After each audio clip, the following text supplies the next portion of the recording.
American Timelines is a member of the Queen City Podcast Network, powered by Ortho Carolina.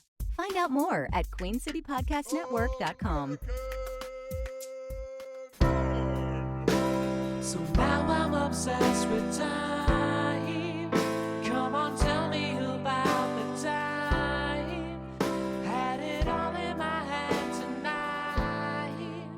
Had the time of my life. When the words all come down like blues on Tuesdays come down. Throw it all away. Welcome to another episode of American Timelines by History for Jerks. I'm Joe, and you may notice that Amy's not here. Amy's not saying anything, and I'm going to give you just a quick informational piece here before we start today. Info dump. Yep, but I haven't introed you. You don't exist yet, as far as our listeners go. Sorry. Amy is now a man. No. Amy is very busy. School has started. She's at a new school.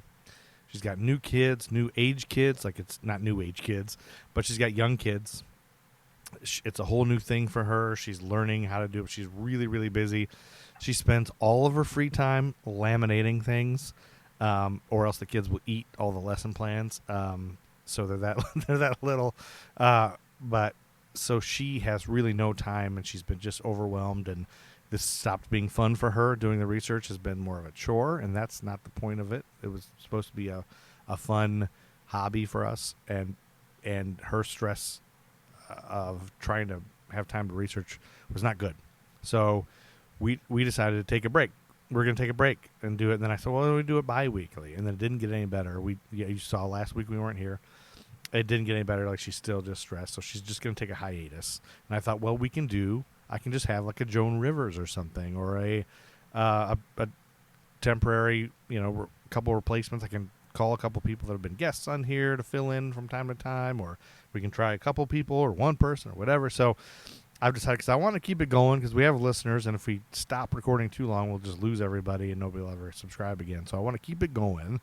And even though I hate the true crime part, I want to keep American Timelines what it is. So I have a special guest that will fill in. And today I thought, for this week, I thought a great guest would be someone who has never been on the show. So you guys don't know him. So we're introducing him new to you.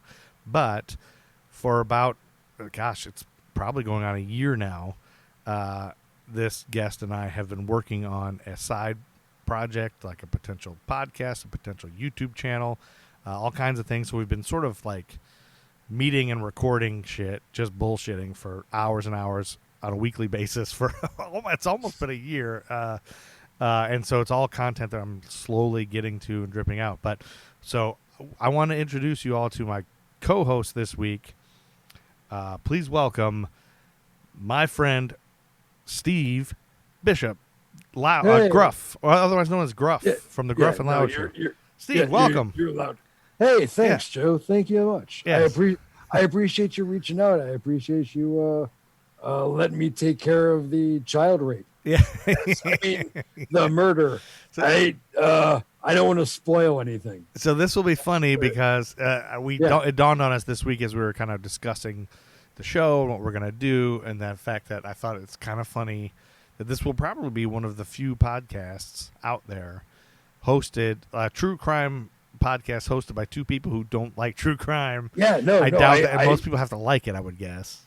Yeah, no. Well, I mean, I my mom is a big fan of true crime. Yeah, that was my first exposure to true crime, was Unsolved Mysteries when I was a kid. That was a true crime show. I don't know if we called it that. Like, I don't know if that was even a genre then, but like, I think it was. I would hope true crime fans would be bristling by us referring to Unsolved Mysteries as a true crime show, just because it doesn't feel like it's as true crimey as what people who enjoy the genre talk of. Yeah. It's definitely a precursor. It definitely is, and there's a lot out there. And so just to warn everybody, just to give you a little backstory on who Steve is, Steve and I have been best friends since about second grade when Brett Burns moved away. And so we have spent a lot of time together over the, Years, however decades. many years it's been, 30 plus It's years.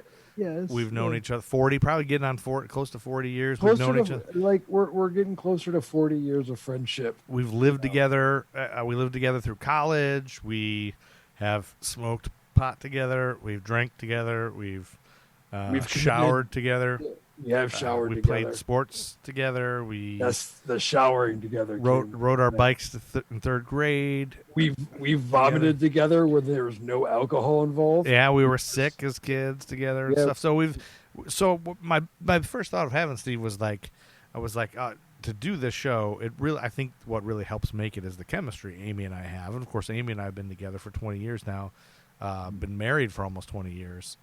You've been a thick as thieves. Yeah, so it dynamic duo. Yeah, we can kind of play off each other a little bit. I thought, well, Steve would be great because he and I have that same rapport. So it'll be like we always kind of know what each other's thinking and that kind of thing. And we just got done spending a lot of time together this summer.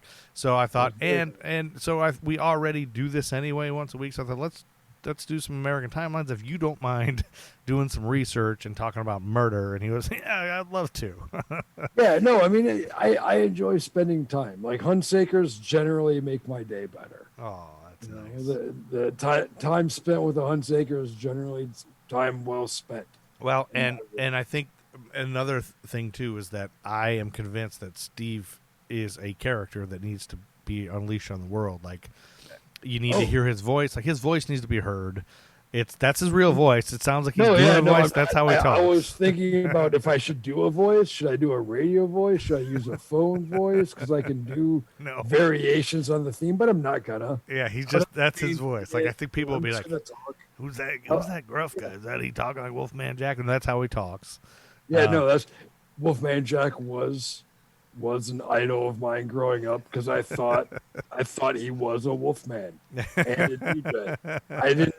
It's what his cartoon said was true. So so you thought, So Steve's gonna be here, and we're gonna get right in. So we don't know when Amy's gonna come back. She might come back in 3 or 4 weeks. I'm not sure if come back during the recording of this. She might just kick open the door. She definitely won't. She's been on the phone with a guy trying to fix the printer for about 4 hours now. Oh, gee, and she's about Christmas. ready to set the house on fire. So she won't come in today. She won't. I'm not sure if I'm going to do this weekly or if I'm going to do it bi-weekly because I've been a little bit busy too. I'm trying to get Nerd School going too, and some other things. So I'm not sure, but we will at least do bi-weekly for you guys to keep you guys engaged, hopefully, and maybe on off weeks, maybe I can put out some best of episodes like we did. It's just a lot of work, and I've been busy with stuff picking back up with theater. So, but anyway, let's get right into we left off in 1953. Hopefully, everybody's still holding on and waiting for more murders and rapes. But Steve is going to cover that today, and you may hear me call him Gruff. We have a YouTube show called Loud and Gruff, and we've only got one episode done because I'm lazy. It's taking me forever to get through it. You're busy with life and children and the Gruff and Loud Show, because that was our names in college. We had code names. He was Gruff, I was Loud, and it's the Gruff and Loud Show, the Loud and Gruff Show, something like that. And so you can see that on the History for Jerks YouTube channel if you're interested. There's just 5-minute episodes. There's only one out right now. I'm almost done with the second episode. But anyway, if you want to hear that, you can. If you like Steve after you hear him, which you will, you'll want to see him live and see how beautiful he is. I appreciate your confidence. Yeah, you're an attractive young man. I think you're an attractive young man yourself. Well, we're attractive older men, really. Yeah, I think we're attractive middle-aged white guys. We are middle-aged white guys, and that is a sad thing. Straight white guys fucking suck generally, so we apologize. Yeah, no, like I was just going off today about fucking white people. Yeah. I kind of wish I was gay just to be a little bit less lame than a straight white guy. So yeah, no, I mean, I'm thinking you and I should probably try to suck each other off just so that we're not straight white guys. I mean, if I could get a hard on over a dude, I'd be kind of stoked about it. It might open up some doors. I don't think my partner Timia would be too happy about it. Oh, yeah, I think she'd understand though, because you're just trying to be less lame. Exactly, and as long as I let her watch, I think she'll be down. Wow, she's into that, huh? Well, American I don't Timelines know. has taken a weird twist already. It has been. Maybe we should. Let's jump into the history. Let's jump back into the timeline, back into think that's 1953. 1953. And we're covering, just so you know what we do on the show if you're new, we cover the timeline that we're all in right now. Not an alternative timeline, not an alternate universe. The timeline we're in that people may have forgotten about. The shared reality we're all experiencing. And we're in June. We're about to start June 1953. We left off in May. So I have some things that happened, and I'll cover some things that happened: pop culture, odd news, politics, whatever. Can I interject with some? Okay. You can interject anytime you want. That's the other thing. Like you say whatever, whenever you want. I was Right now, do you have something to interject? No. Other than snark and snide. Yeah, no. anything you want to say, and that's the thing is we don't know what each other's going to talk about, so it's genuine reactions here on American Timelines. Oh yeah, no, the level of authenticity is sickening. Yeah, and I'm shirtless just so people want to. Because I feel bad for wearing it. Yeah, it's hot and I'm sweaty, and I just got back from Lowe's. I had to buy a new range hood.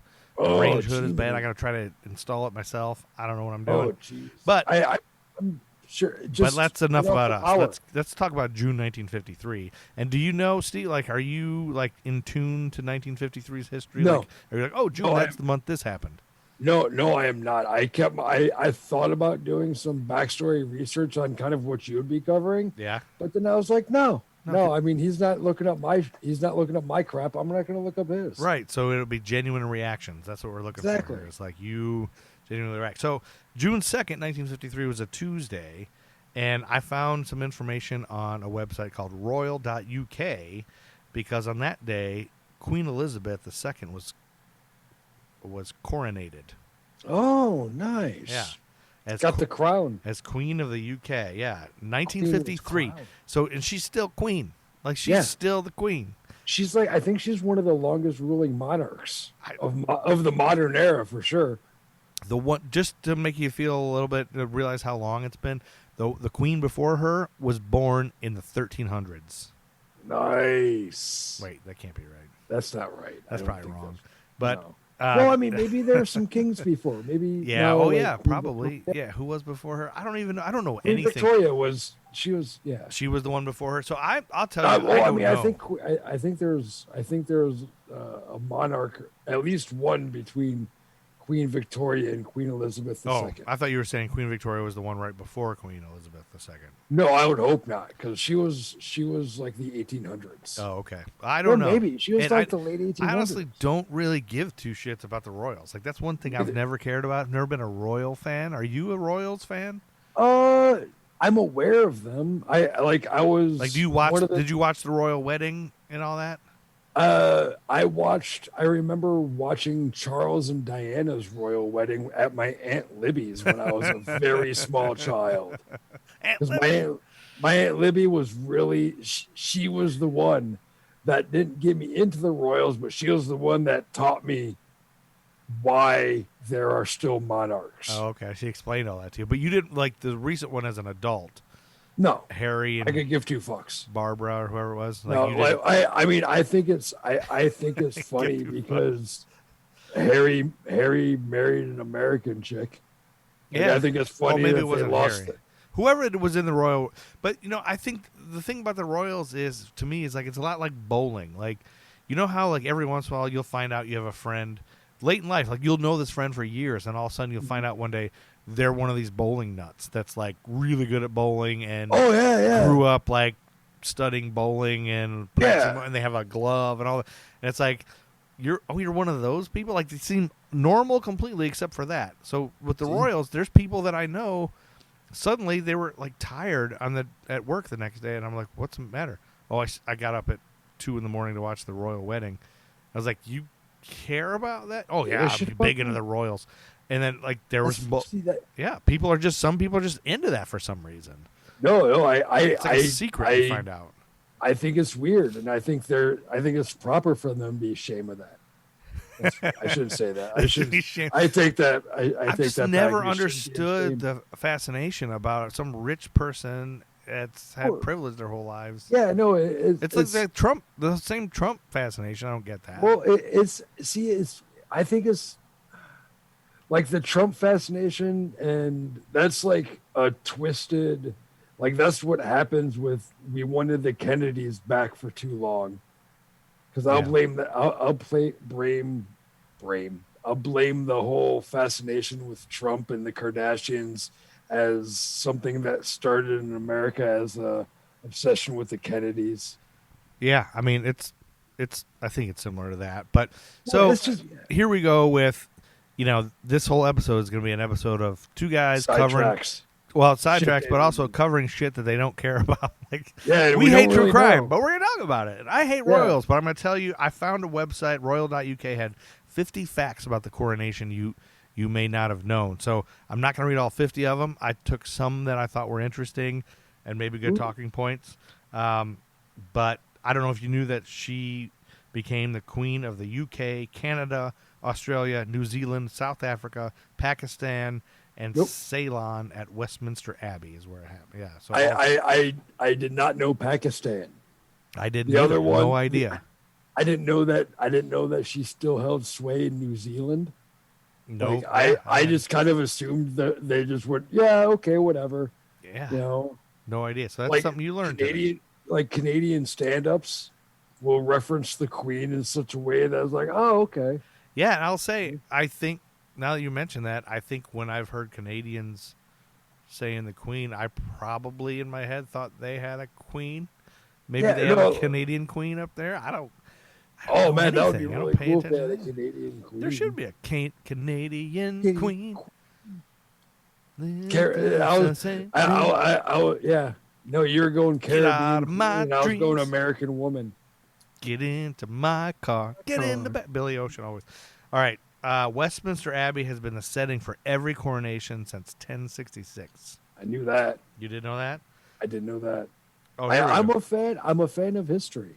Here's You know, why. you- Here's how she succeeded to the throne. Actually, she succeeded to the throne on the 6th of February of 1952. But the coronation was this day. On the death of her father, King George VI. She was in Kenya at the time and became the first sovereign in over 200 years to accede while abroad. Oh, nice. Yeah. The coronation service began at 11:15 a.m. and lasted almost 3 hours. The service fell into 6 parts, and I love these. I mean, you may be familiar with these. Royals might be, but I love this. The service fell into 6 parts: the recognition, the oath, the anointing, the investiture, which includes the crowning, the enthronement, and the homage.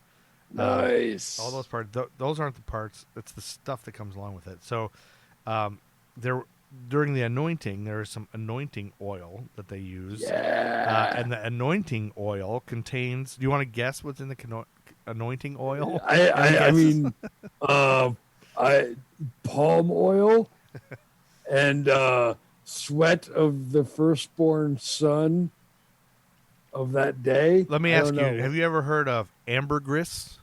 No. Okay. The anointing oil contains oils of orange, roses, cinnamon, musk, and ambergris. Nice. And usually they make a batch of this oil to last a few coronations. But in May 1941, a bomb hit the deanery, destroying the vial. So they had to make a new batch of this anointing oil. But ambergris is a solid, waxy substance originating in the intestine of the sperm whale. In Eastern cultures, ambergris is used for medicines and potions and as a spice. In the West, it was used to stabilize the scent of fine perfumes. Wow. So you now know that there is anointing oil for a coronation. There's anointing oil. I don't know. Well, I where mean, they got it. I mean, honestly, I would have hoped I would have guessed.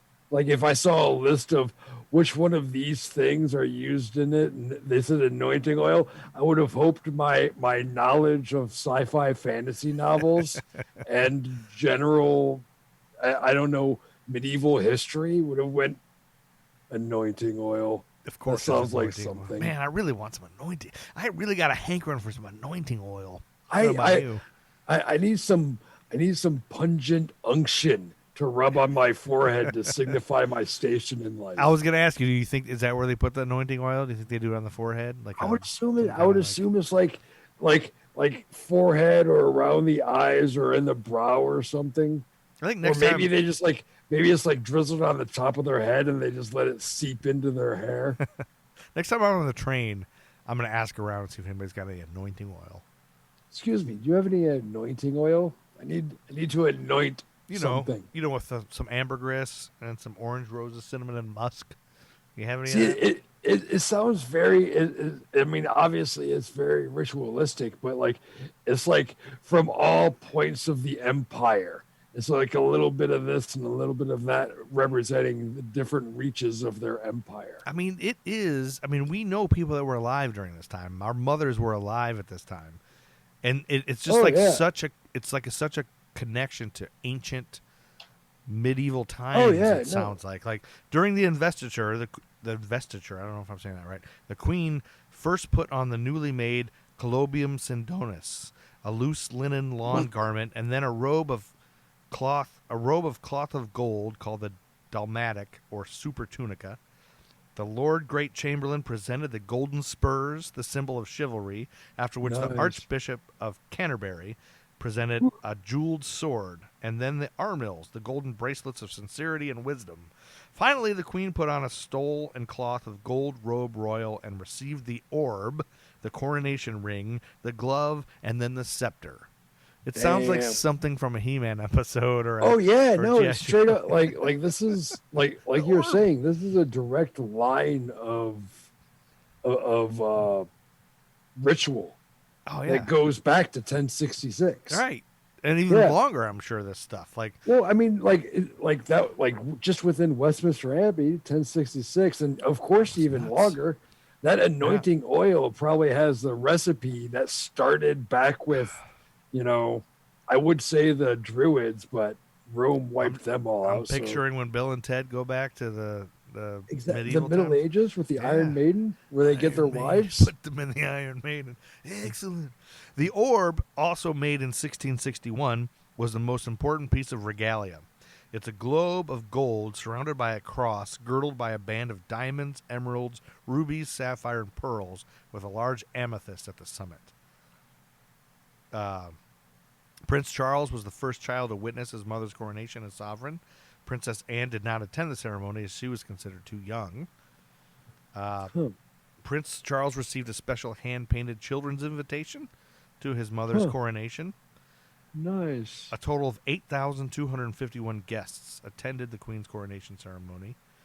129 nations and territories were officially represented at the service. BBC coverage of the coronation was a breakthrough for the history of broadcasting. It was the first service to be televised. Nice. And for most people, it was the first time they had watched an event on television. So, I mean, this was all we've been covering the last couple weeks, if you've been listening, is just new stations, new TV. TV's new. That's like, this is the first one. And she's still queen, so it's the only one, right? That's ever been on TV?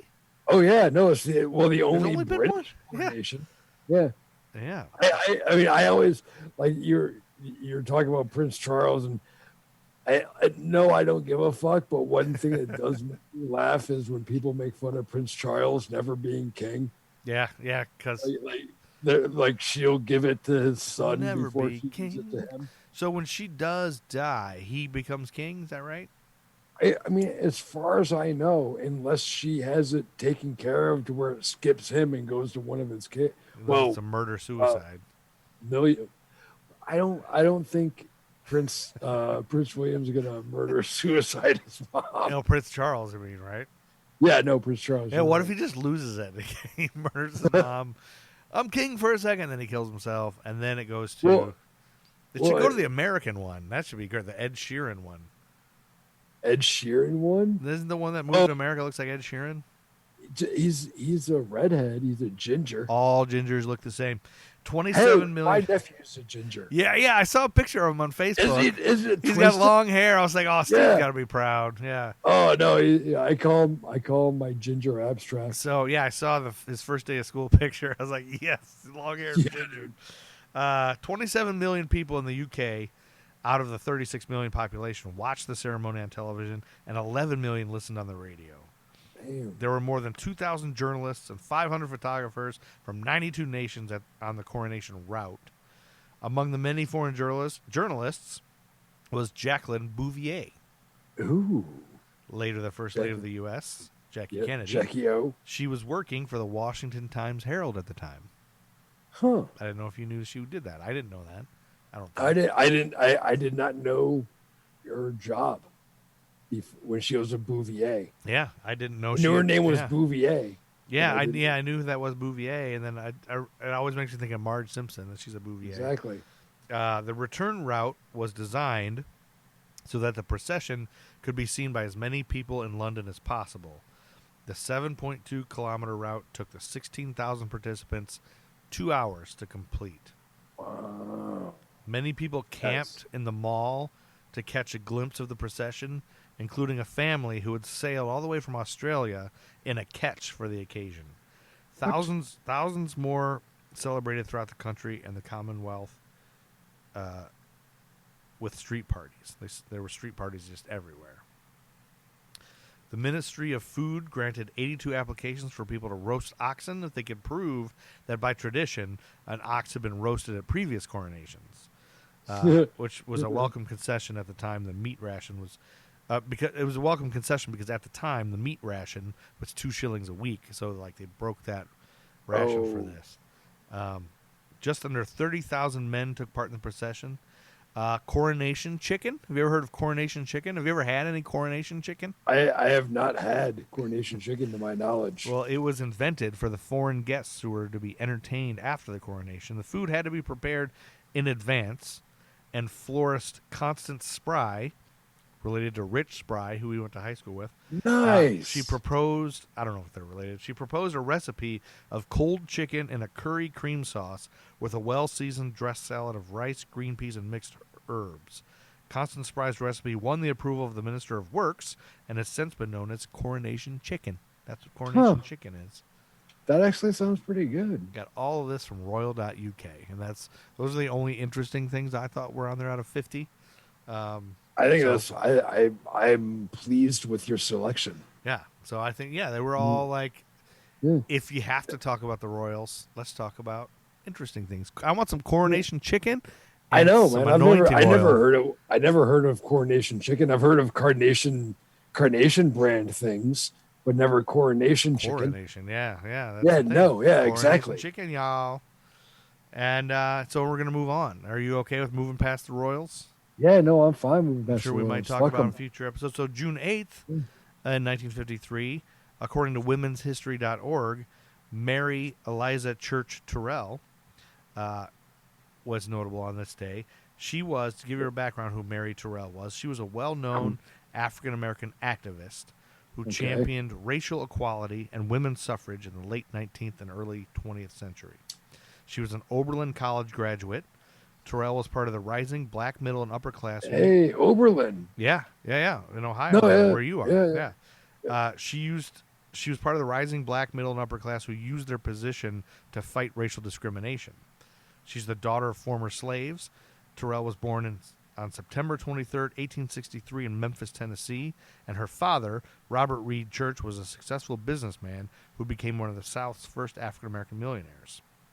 So, Terrell, she had earned, from Oberlin, she earned both a bachelor's and master's degree. She spent 2 years teaching at Wilberforce College before moving to Washington, D.C. in 1887 to teach at the M Street Colored High School. There she met and in 1891 married Heberton Terrell, also a teacher. The Terrells had one daughter and later adopted a second daughter. But her activism was sparked in 1892 when an old friend, Thomas Moss, was lynched in Memphis by whites because his business competed with theirs.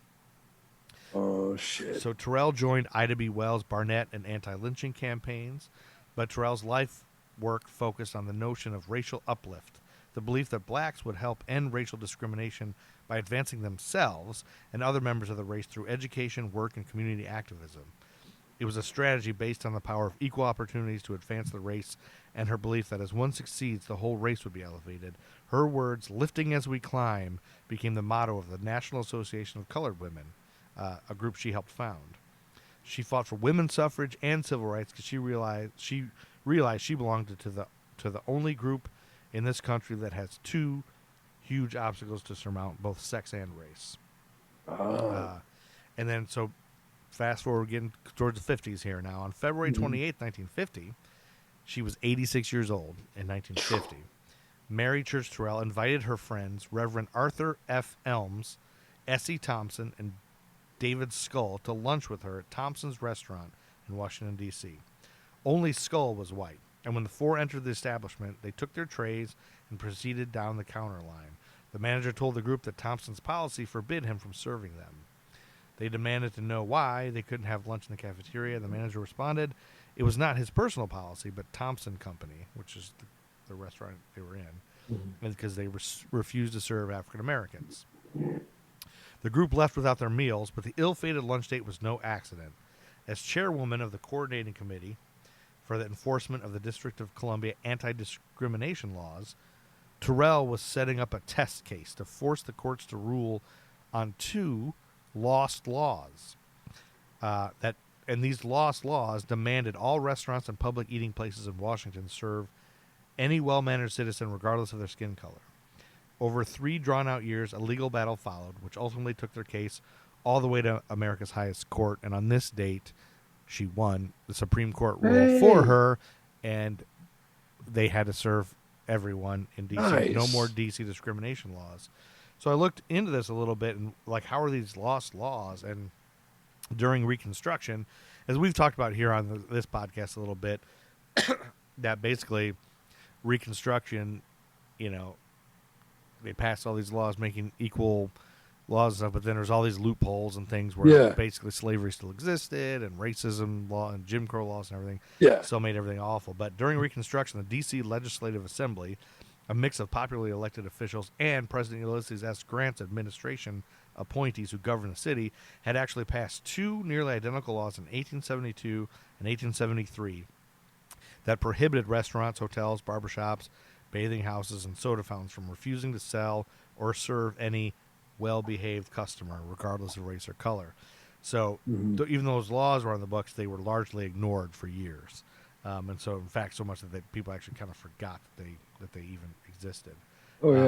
Until after World War II, when President Harry Truman's committee issued a 1948 report titled Segregation in Washington, highlighting the extent of injustices that African Americans faced in the nation's capital. So he kind of helped bring that to light back. Yeah, bring those back. But that first lunch was unsuccessful, so they actually went back into Thompson's again because the initial court dismissed her case, saying that the lost laws were repealed by implication or something. And so they went back into the restaurant again, did the same thing, and filed another court case. And this one got picked up by the Supreme Court, and they ruled on June 8, 1953, they historically ended segregation in all Washington, D.C. establishments. Thanks to Mary Terrell. So yeah, she was a hero. Reason why they won't let it be a state. What? Yeah, and do you ever hear about Mary Terrell? Have you ever heard of her? No. Of course not. I'm a white dude in Ohio. Yeah, well, that's it. We don't. I have to try to look. We have to try to look for shit like that. Yeah. Which, thank you for doing that. Yeah. Well, that's part of, like, there's this nerdy night show I do there where we talk about kick-ass women who rock, and I've watched such things on BloomingThumb.theater.org. Yeah, Vimeo. Yeah, so hopefully I would like to tell people about her, because I don't know if anybody knows about her. So now I know about her just from doing this research on 1953 on American timelines. Because Steve and I are both proud feminists, even though we're fellas. I would say we're feminists, right? I'm a feminist. I would like to. I try. Yeah. Yeah. Well, even though I do still throw the B word around. Yeah. Just occasionally. Yeah. Yeah. I mean, nobody's perfect, but we're trying. No. We're trying. We consider ourselves feminists. And so on the same date and the next day, there was a cluster of 6 tornadoes that touched down in Flint, Michigan, killing 113 people. Dang. And on June 9th in Worcester County, killed 94 people, Dang. injured 1,300 people, and left 10,000 people homeless. It was an extremely powerful tornado that struck the city of Worcester, Massachusetts. Okay, Worcester, right? Well, I'll go with Worcester. Worcester. It looks like Worcester, but excuse me, I had a beer. This is when Amy would say, "Are you okay?" and kind of judge that I'm like, "Oh, that's it's not really a hiccup, but it's like a no. It's this gas regulation. Yeah, gas regulation. It's internal gas regulation. Yeah, she's really grossed out by that. So, well, I mean, sometimes it can be disturbing, I guess. Anyway, this tornado that hit Worcester, Massachusetts, was part of the Flint-Worcester tornado outbreak sequence, which occurred over a 3-day period from June 6th to the 9th. The storm stayed on the ground for nearly 90 minutes, traveling 48 miles. 90 minutes of a tornado. 48 miles across central Massachusetts. In total, 94 people were killed, making it the 21st deadliest tornado in the history of the U.S. In addition to the fatalities, I already talked about the people there. 4,000 buildings were damaged. The tornado caused $52 million in damage, which translates to $503 million today. Damn. Yeah. After the Fujita scale was developed in 1971, the storm was reclassified as an F4, the second highest rating. Yeah. You don't see tornadoes like that up in the Northeast like that. Not much anymore. They're usually in the middle of the country, right? Yeah. Generally, like that type of storm in the Northeast usually comes accompanied by like rain and snow. You know, it's weird how different areas have different tornado things. I mean, we've had Northwest Ohio, where we're from, where you are right now. Yeah. It's had some tornadoes that have devastated schools and things. And but down here in North Carolina, there's no tornado sirens. I guess they're just so rare. I mean, they're not rare. They're just they're more typhoons. Yeah, and they don't get bad. I found out I was driving through a tornado one day, and I was like, nice. Oh, a tornado touched down right, and they said specifically where it was. It's like it was a big storm. It was really raining hard. I was at a stoplight. I was like, geez, this is terrible. I can't see anything, and then I was fine. But I was like, oh, that was a tornado. Whereas I would have been picked up and thrown in the air probably in Northwest Ohio, but who knows? Well, I mean, I imagine the geography has something to do with it. I think part of it is, we're very hilly here. Yeah, you're very so flat open areas. I think are open for tornado. Oh yeah, no, I think flat open areas, tornadoes rip some damage through. Yeah, like Tornado Alley. Yeah, like the Kansas area. Is that in the Kansas area? I think so. Somewhere Oklahoma. Down there. Yeah, somewhere. I was thinking of Oklahoma. I had a friend that I worked with that was from Oklahoma, and anytime she talked about being from Oklahoma, I just pictured her always being in a tornado. I say Kansas probably. Well, Kansas, from the Dorothy, all right? Exactly, Wizard of Oz. But Wizard of Oz. Oklahoma, the same thing. The only other thing I have to reference is Twister. Yeah. The Helen Hunt, Bill Paxton. Yeah. Philip Seymour Hoffman. Philip Seymour Hoffman. Okay, June 13th. Gary Elwes. Dokken Hamilton on June 13th, 1953, won the grueling 1953 Le Mans car race. Oh. Completely inebriated. Nice. He was hammered. So nice. He famously won this event in a Jaguar C type, shared with Tony Rolt. And I was like, shared? How are they riding together? And if you look, there's an old timey picture of them in a race car, two guys in a race car together, and it's an old timey race car. Initially, the pairing. See, here's how we got drunk. The pairing were disqualified for practicing in a Jaguar that had the same racing number as another one on the circuit at the same time. Okay. So they were disqualified. So I think they went to the bar and like, let's get drunk. But they were reinstated, and Hamilton's account has become a motor racing legend. When Jaguar team manager, and he says this happened, when Jaguar team manager Lofty England persuaded the organizers to let them race, both drivers were already at the local bar drunk. England said, of course I would never have let them race under the influence. I had enough trouble when they were sober. So when the race was underway, the team tried to sober Hamilton up by giving him coffee during the pit stops. But he refused it, saying it made his arms twitch. Instead, they gave him brandy. That alcohol must have helped because during the race, he struck a bird face first at 130 miles per hour and broke his nose. So that alcohol probably numbed it. Nice. Despite the bizarre circumstances, the duo went on to win the race and recorded the first 100 miles per hour average speed at Le Mans, a record pace. Now, for the record, both England and Rolt denied that they were drunk, but Hamilton admits to being hammered. So that's wonderful.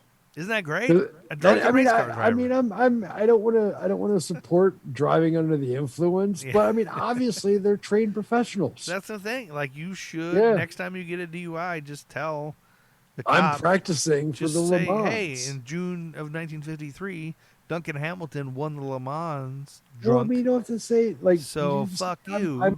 I'm training for the Duncan Hamilton. There you go. Memorial Le Mans. You could say that instead. Actually, I don't recommend. I don't recommend it either. We're making light of it, and then we can get sued by MAD.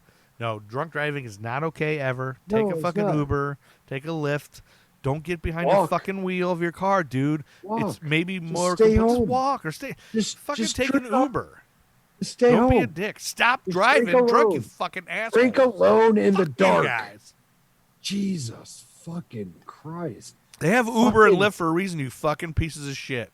And you're the one. Do not drive drunk. Shit up. Fucking white idiots. Just drink alone in the dark. Yeah. Idiots. Yeah. All right. And June 13th, I'm going to hurry up to get to yours here. June 13th, 1953, Jim Peters, he runs, he breaks a world record marathon. Ooh. He breaks a world record running a marathon. He broke the world record for the men's marathon 4 times in the 1950s. He was the first runner to complete a marathon in under 2 hours and 20 minutes, drunk. No, I'm just kidding. He wasn't drunk. Wow. Under 2 hours and 20 minutes. And That's achievement more respectable than running that drunk. I can't walk fast drunk. Running a marathon drunk and taking a dump at full speed. As George Carlin would say. He ran under 2 hours and 20 minutes, an achievement which was equated to the breaking of the 4-minute mile. He broke a 4-minute mile. Can you imagine a 4-minute mile? Like, I can't even run a 10-minute mile now. No, I don't even know how to run a mile anymore. I don't know how I'll do it. Just lift your legs up and then put them back down. Repeatedly, but I mean, I know the mechanics behind it. Could you run a marathon in a kilt? You wear kilts. Steve wears kilts, everybody. I do wear kilts. He wears kilts all the time. If I could run a marathon, I imagine I could do it in a kilt. Yeah. Okay. This guy's day job, he was an optician in Mitcham, Surrey, and Chadwell Heath, Essex. He was a British guy.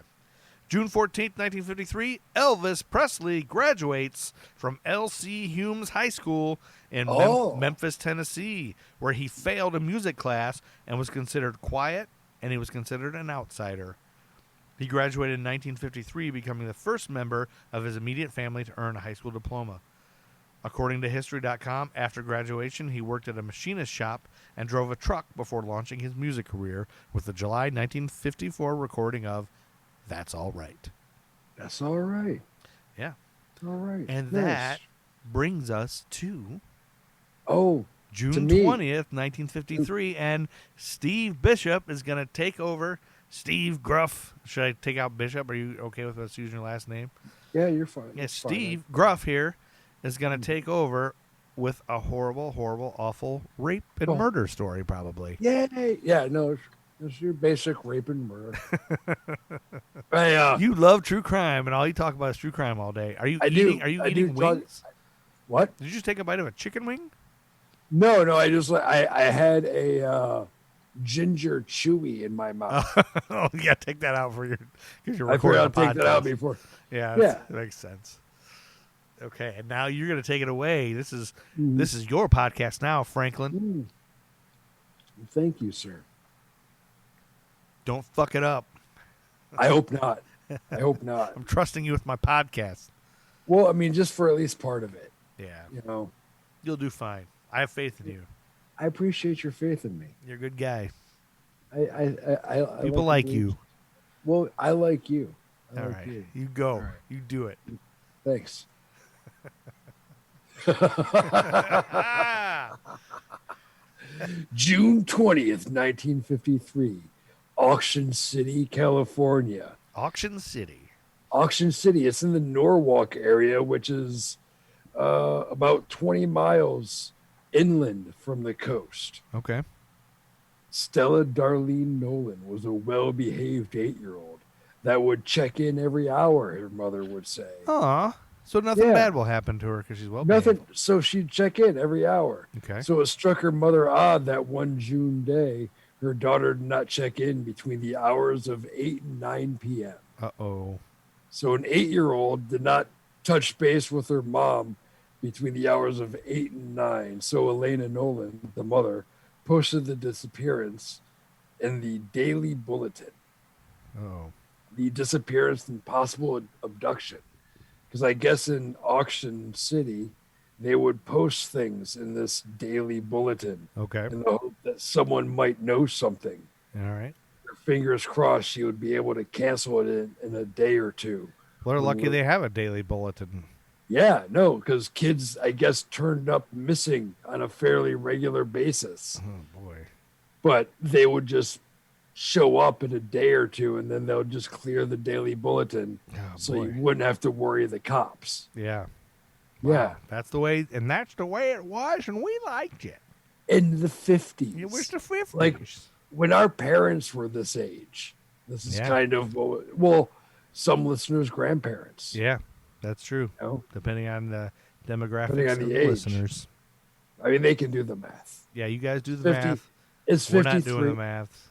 No, she was born in 45. Yes. You know, this Stella Darlene Nolan. Okay. Okay. So she The- puts the so- bulletin out. She thinks I She can put the- delete it in a couple days when she comes back.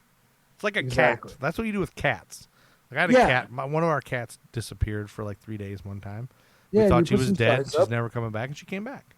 Yeah, She's- I don't know everything where was she fine. was. She had a limp, and that limp went away, and she was fine. But no idea where she was for those 3 And days. this was 2020, 2013. That was like 2007 or 8 or something. That's even better. That's Yeah. like 2000. That's like, over the course of 50 years. Yeah. 50 years ago, Yeah. you would treat your child like a missing cat. Yeah. Yeah. Yeah, that's right. So anyway, Yeah. a couple days passed, and Yeah. Elena and Owen, the father, have left behind worry for desperation. Oh. They finally reach out to the police and reveal to the police that they're not actually Stella's birth parents. Oh. She's just been in her custody since near birth. Oh. They had to So- explain this to the cops, huh? Yeah. Now it's getting So- weird. Yeah, so the cops track down her birth mother, who lives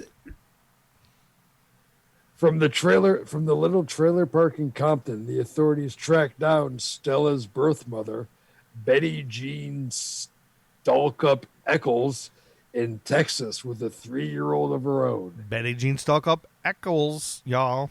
She That's had right. she had a 3-year-old, so she was Okay. cleared of all charges. She had a 3-year-old. And how old is this? How old is Stella? 8. 8. Okay, yeah. 8. So I mean, it's not. I mean, they're 5 years apart. Yeah. That was, no big deal. She might not have been ready to have a kid then and just gave it up or something. Yeah.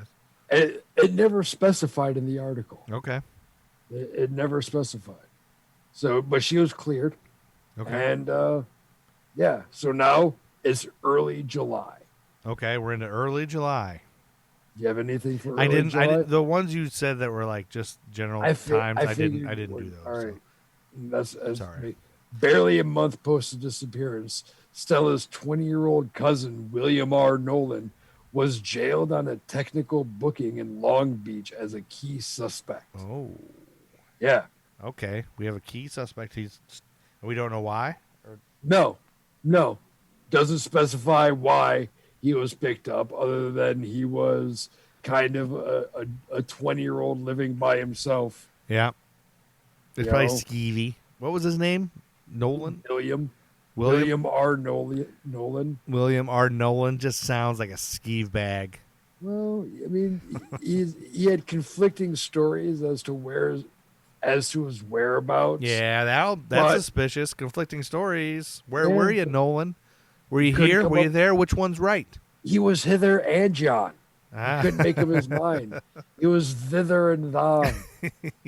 That doesn't make any sense. But anyway, the lab guys couldn't find anything in his convertible or his bungalow court apartment. Oh, he's got a bungalow court apartment? Yeah, he's guilty. And a convertible. Yeah. Guilty. Yup. Cut off his balls.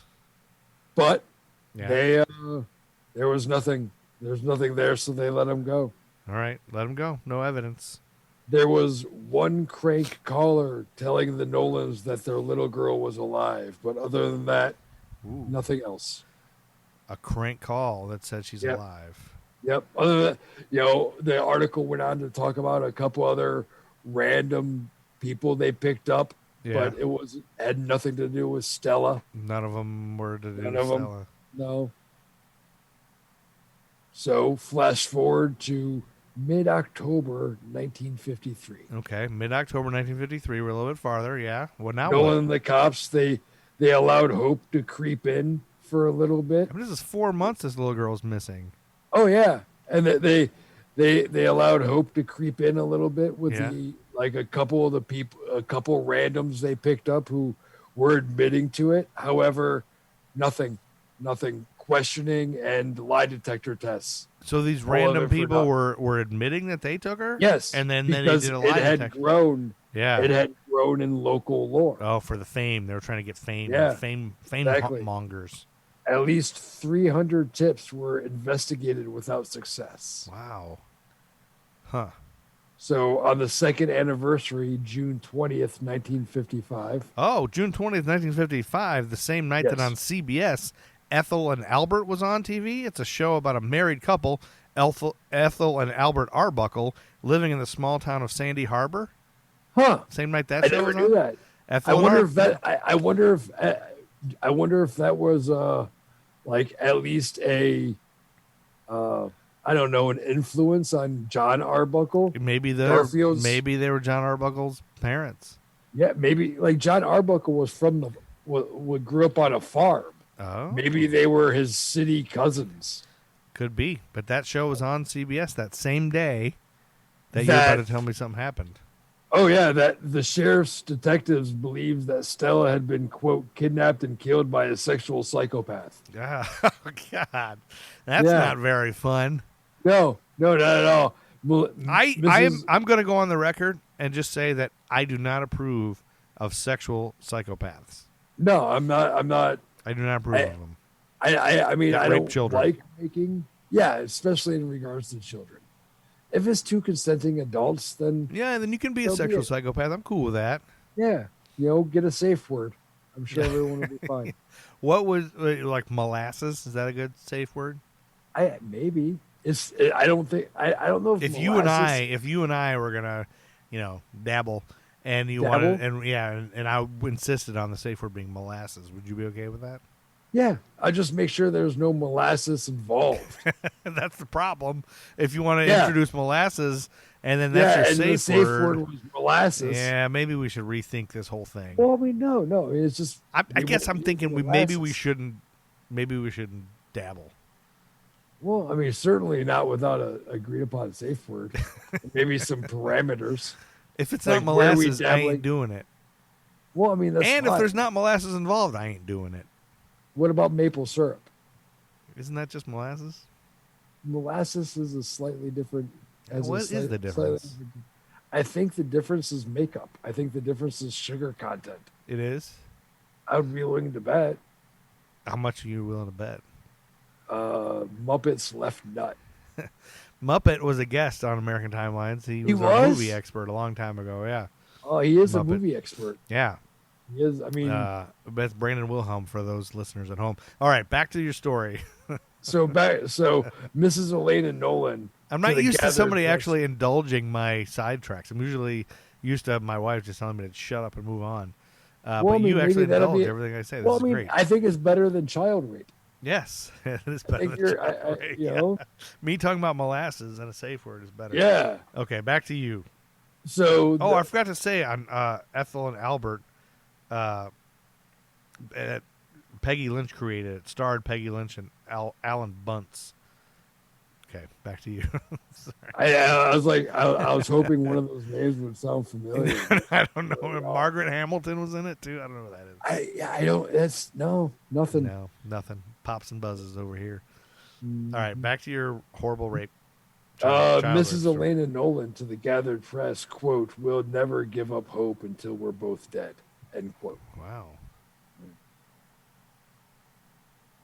So March 6, 1970. Oh, March 6, 1970, the same day that Yeah. on Hogan's Heroes, Yeah. Burkhalter discovers. I knew you'd like this one. Burkhalter discovers Schultz goofing off and orders him to the Russian front. Oh. That was on TV the same day that whatever you're about to say happened. Well, on earlier that day, Yeah, before that afternoon, Hogan's before- Heroes was on. Yeah, in Sylmar, California, a man by the name of Mac Ray Edwards walked into the Foothills Division of the LAPD, Yeah. gave them a loaded handgun, and admitted to kidnapping 3 local girls earlier in the day. Oh boy. Following the surrender came the admission of his sins, or at least 6 of the 20 murders he ended up being suspected of committing. Eek. More than 20 murders he packaged his plea as that of a guilty conscience, saying, quote, "This is fun." Not this is fun. Yeah, he He didn't didn't say this say is quote. fun. You're He saying didn't say this is fun. this quote is That would not have really gone No, well yeah. with, I have a guilty conscience. I thought this was really fun. yeah. No, I don't think that. I mean, it was the 70s, but Yeah. so I have a guilt complex. I couldn't eat and I couldn't sleep, and it was beginning to affect my work. You know, I'm a heavy equipment operator. That long grader I'm using now costs a lot of money. $200,000. I might wreck it or turn it over and hurt someone. End quote. Now he's worried about hurting someone. That was his excuse. And Now, all the child it was- rape and murder I did earlier is making me lose sleep. Yeah. He the hell? the girls he admitted to kidnapping earlier in the day, ages ranged from 12 to 15. And that was kids he kidnapped there in 1970. Yeah, that day, him and a couple Yeah. of accomplices. Jeez. But he also admitted to the 50s. Yeah, Stuff? but he just went full bore. Yeah, just told me I didn't- everything. yeah, I I need to didn't get sleep so I the can details. use that machinery. Yeah, the fun thing about the long grader, 2010 VHP Plus motor grader goes for about $200,000 now at Oh. govplanet.com. GovPlanet. Shout out to govplanet.com where you can get an industrial grade grader. Amazing deals on government surplus equipment. Amazing deals on government surplus equipment For all brought to your- you by this awful child rape. Well, for all Story. your nation building needs. Yes. So anyway, That's a good Oh. way to introduce our sponsor. No, they have not sponsored us. GovPlanet.com. They have not sponsored us, but they might be willing to after they hear this. I don't know. They Maybe not they- the way that's we a fair put question. that ad in. No, but The anyway, horrible thing about true crime. It's like we talk about these people being victimized and their awful rapes these poor people suffered. Brought to you by Kellogg's. You know, it's just like, I don't know. Brought to you by, what are the Squarespace? You know, it's all Squares the brought to you by Magic Spoon. Masterclass. Yeah. This rape, Masterclass in body disposal. this this rape week, brought to you watch- by Masterclass.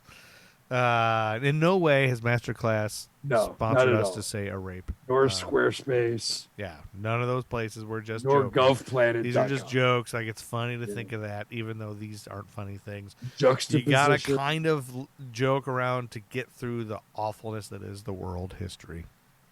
Cool, yeah. Okay, back to you. So my, a long my grader- gruff tattooed friend with a Prince Albert. Oh, well, thank you, my bearded, loud friend with clan tattoos. That came off wrong. No, it's not.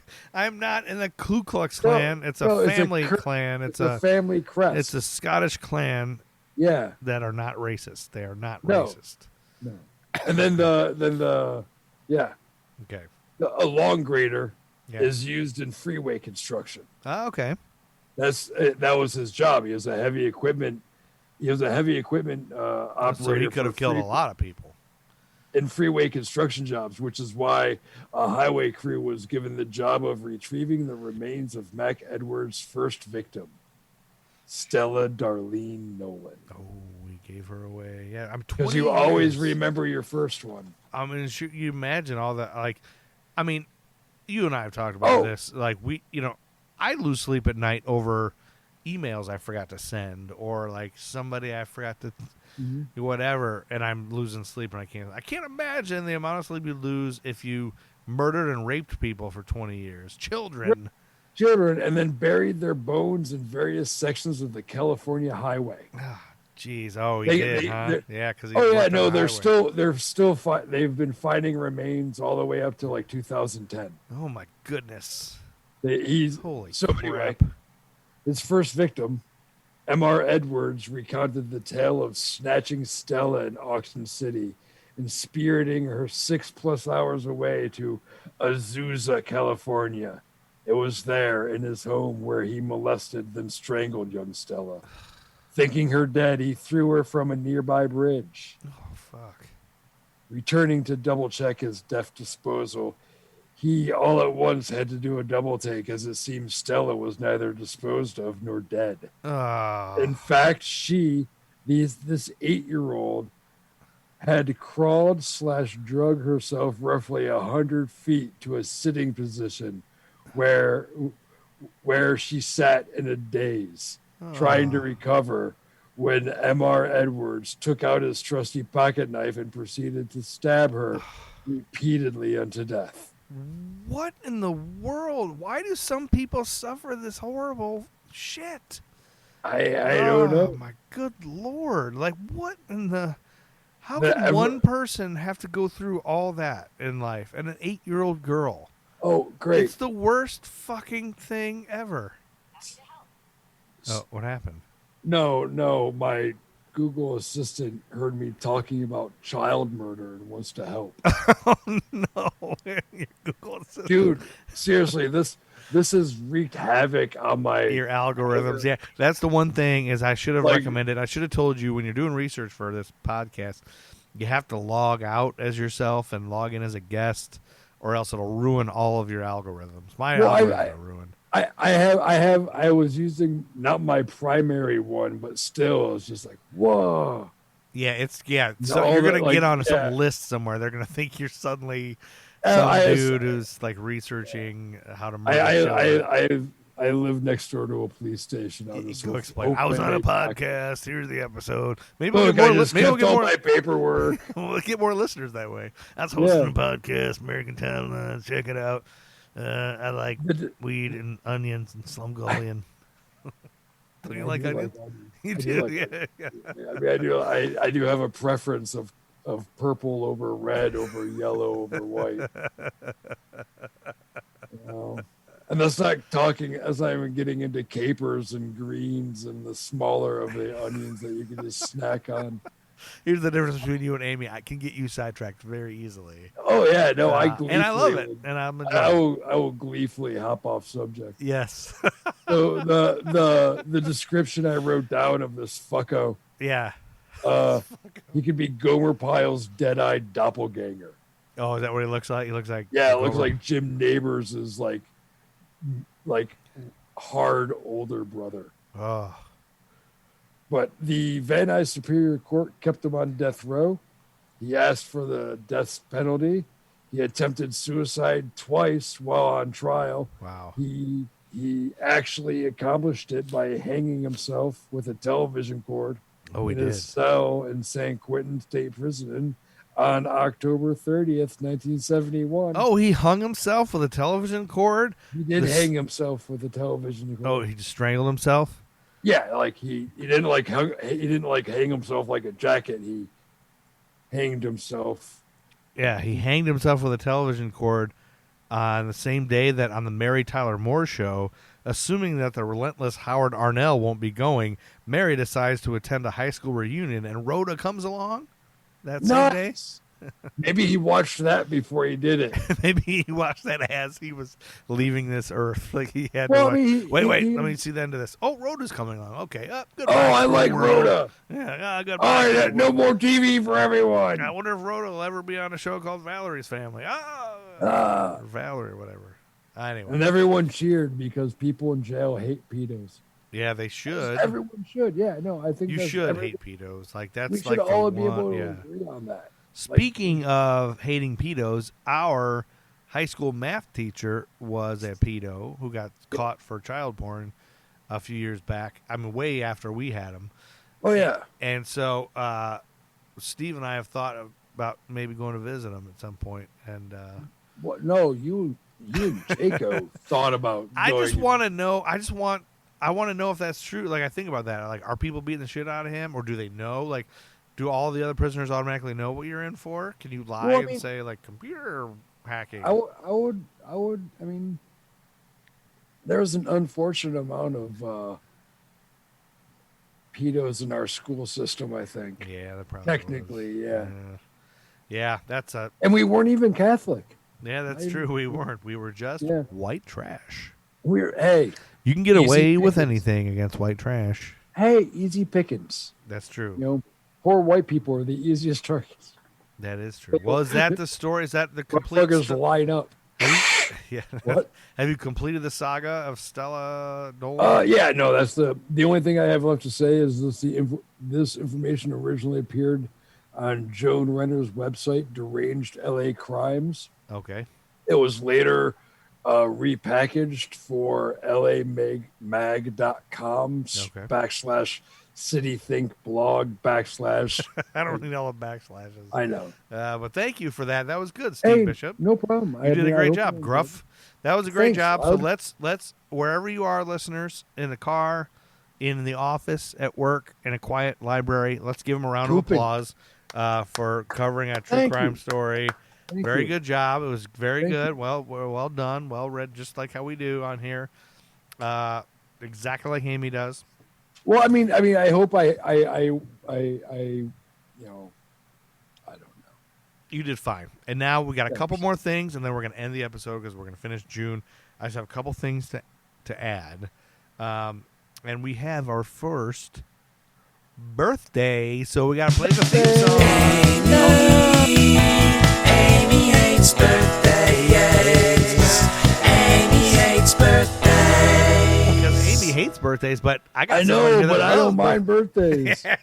Steve doesn't mind birthdays. He doesn't mind birthdays. Yeah, we'll have to have Matt Truman record a new version No, that no, you don't mind him. No, I mean, you. I think that the song should remain "Amy Hates Birthdays" because I really enjoy the song. Okay, so this first one, I'm going to make you try to guess. I'm going to give you this person's bio. Right. You try to guess who was born. Think about the age here. They're born in 1953, so they'd be like 70, almost 70, Right. Late 60s. late Wait, 60s. Yes, 53. 53. In 2023, they'll be 70, so late 60s. So this person was born in Brooklyn to a Catholic family. Her Okay. father, Fred, was of German and Swiss descent.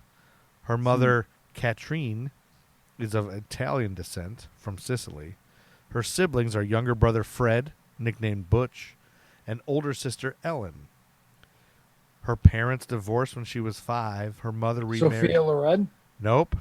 Damn it. Her Peter mo- Moreno. no, hold on. Her mother remarried and divorced again. Seems like her mother just got remarried time after time. She grew up in the Ozone Park neighborhood of Queens, and as a child listened to such Lauper? artists. Yep, as the Beatles and Judy Garland. At age 12, she began writing songs and playing an acoustic guitar given to her by her sister. Rudolph. And she and her sister might have been she-bopping. Who knows? This birthday girl expressed herself with a variety of hair colors and eccentric clothing, proving that girls just want to have fun. Oh, And she took a friend's advice to spell her name C-Y-N-D-I rather than C-I-N-D-Y. Her unconventional sense of style led to classmates bullying and throwing stones at her. She went to Richmond Hill High School, The other colors were maroon, home of the Lions. Notable alumni include Rodney Dangerfield and Phil Nice. Rizzuto. Nice. But she was expelled from the school. Although she later earned her GED, she left home at 17 to escape her abusive stepfather, who showed his true colors. Yeah. Intending to study art, her journey took her to Canada, where she spent 2 weeks in the woods with her dog Sparkle, trying to find herself. She eventually traveled to Vermont, where she took art classes at Johnson State College and supported herself working odd jobs. In 2019, Cyndi Lauper gave the commencement address at Northern Vermont University, Johnson, the academy institution that now includes Johnson State. At this event, NVU awarded her the honorary degree of Doctor of Letters. Nice. In the early 70s, Lauper performed at as a vocalist with various cover bands. One called Doc West covered disco songs as well as Janis Joplin. A later band, Flyer, was active in the New York metro area, singing hits by bands including Bad Company, Jefferson Airplane, and Led Zeppelin. Although she was performing on stage, she was not happy singing covers. She damaged her vocal cords. In 1977, she damaged her vocal cords and had to take a year off singing. She was told by doctors she would never sing again. But she regained her voice with the help of vocal coach Katie Agresta. So thank you, Katie Agresta, for bringing us the great Cyndi Lauper. Seriously. Yeah. She was born on June 22nd, 1953. So that's a birthday. That's how you do a birthday. With somebody That's who how you doesn't do a get. birthday. Yeah, when you're telling a birthday to somebody who doesn't hate birthdays. Well, I mean, it's. I don't know. I don't know. I mean, I don't know. Yeah, I don't know. June 25th, 1953, the first passenger to fly commercially around the world in less than 100 hours happened. I couldn't find who it was or how that happened. Okay. That same day, June 25th, it was 86 degrees in Anchorage, Alaska. That was That's a. And then we got we got a double birthday on June 29th. Double birthday. So double song. Amy hates birthdays. Amy hates birthdays. Okay, we got two rockers born on the same day, June 29th, 1953. The first one, in the late 70s, he was playing in a Los Angeles-based band called Airborne. And he had the opportunity to reach a record deal in Germany after seeing the band Exciter with future bandmates George Lynch and Mick Brown. He tried to... Dokken? Yes! He tried to recruit them for a new Nice. band. You knew Dokken's band members. Yeah. Dokken! Amy would have never known that. Lynch and Brown were not interested in joining forces with him, though, when he first contacted him. So Don, with the help of one of Exciter's songs, secured the deal in Germany and convinced Lynch and Brown, along with bassist Juan Crucier, Sure. to join him in Dokken soon after he received it. During his time in Germany, though, I don't know if you know this, Dokken befriended the German band Scorpions. Oh, I knew there was a Scorpions connection somewhere in there. I could smell Klaus Meine. He sang with them in rehearsals for their Blackout album while lead vocalist Klaus Meine was being treated for nodes for his vocal cords.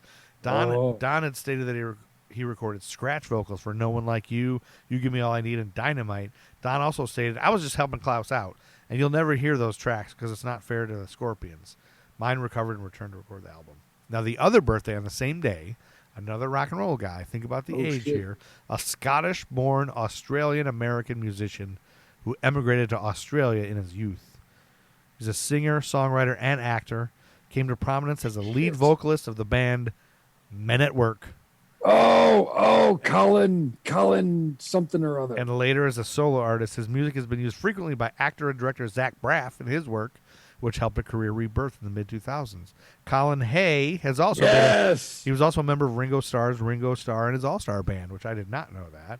I wish I would have remembered his last name is Hay because I did know that. He's been in movies such as Kosai, a TV show such as Larry Sanders Show, Jag, The Mickey Malloy Show, A Million Little Things, and Scrubs, which I had no idea he was ever in movies and stuff. But Colin Hay we just had him at our theater recently. Nice. And you'll be good to know he is not an anti-masker. He actually got on stage. We had one guy at that show that wouldn't put his mask on and was throwing a big fit. Colin Hay goes out and it's like, thank goodness for people who know how to put on a concert the right way and follow the rules, because we were making everybody wear a mask and there were rules in place and everybody was safe and we had a good concert in this pandemic safely. Everybody complied. Everybody kept their masks on. Everybody's healthy. No problems. And he was like, thank you. And he kind of was like, Blumenthal knows how to run. People who know how to run. That's cool. I mean, it's hard to do. I'm trying to remember it was a show like Thistle and Shamrock, but it wasn't Thistle and Shamrock. But it was like one of those singer-songwriter NPR shows. Oh, that he was on? He was interviewed on? Yeah, it was really good. It was like it was how I was aware that he still did stuff. Yeah, I was, and people still come. They like him. Yeah, June. So he was born on June 29th, 1953. And then the last thing I have is on June 30th, 1953. The first Chevrolet Corvette was manufactured. Huh. Chevy Corvette. Yeah. Bowling Green, Kentucky. Yeah, that's where so the first one was made in Flint, Michigan. Nice. It's even better. The first production was in Flint, Michigan, and then it moved to Kentucky, I think, after that. Yeah. There's a whole I think it's I have like just tons and tons of paragraphs on that, but we're running out of time. We've been talking for a while here. We have been getting sidetracked. I'm sorry. We get no, that's great. I love it. So so if you like the sidetracking thing, that's going to be the Loud and Gruff show will be for you, because all it is basically Gruff and Loud sidetracking. It's just sidetracks. We've got hours of audio of us just sidetracking. We've got some video. We've been playing with some video shows. So if you like meandering conversation that jumps from one topic to another seemingly willy-nilly by two guys with ADD in their 40s. Yeah. That like beer and weed. Yeah, we enjoy our intoxicants, light intoxicants. That's right. I'm drinking a Reptar juice by 26 Acres Brewing. I'm the beer guy. He's the weed guy. Together, we're Loud and Gruff. Thank you for listening to American Timelines. Thank you for listening. Hopefully you time heads can deal with, I know a lot of people are listening because everyone likes Amy and her voice. She's much better than I am. She's great, but this will be different. We're going to hold you. We're going to hopefully keep you guys listening a little bit for a little while. Patience and what'd you think, Steve? How'd you feel? Do you feel good about it? Did you have fun? Oh, do I feel good? Yeah, I feel fine. Was it fun? You're not mad that I made you do this? No. You would come back? Will you come back and host a future one? Well, I'll come back. Yeah, I'll You'll do this again? Yeah, I'll gladly do it again. Sucker. Thanks for listening. It's time to get out of here. Chuck Berry. Oh, that's right. I got her tagline. I need to write that. You want to try it? What is it exactly? Get out of here, Chuck Berry. It's time to get out of here, Chuck Berry. Get out of here, Chuck Berry. Get out of here, Chuck Berry. There you go. And get out of here, Chuck Berry. And let Dale through. Oh, there it is. I always had to let Dale through. I don't know if I always do it, but anyway, thanks for listening. This was great. Thanks, buddy. Hey, thanks, man.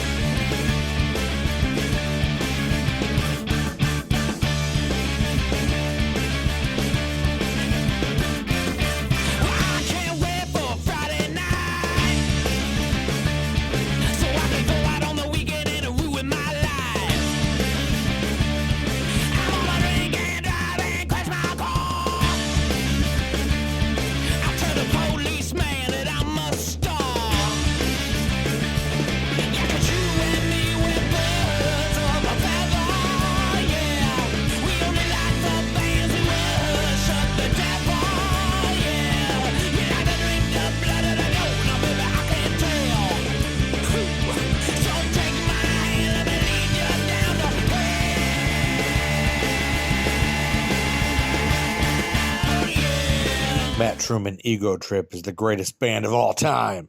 Buy their music.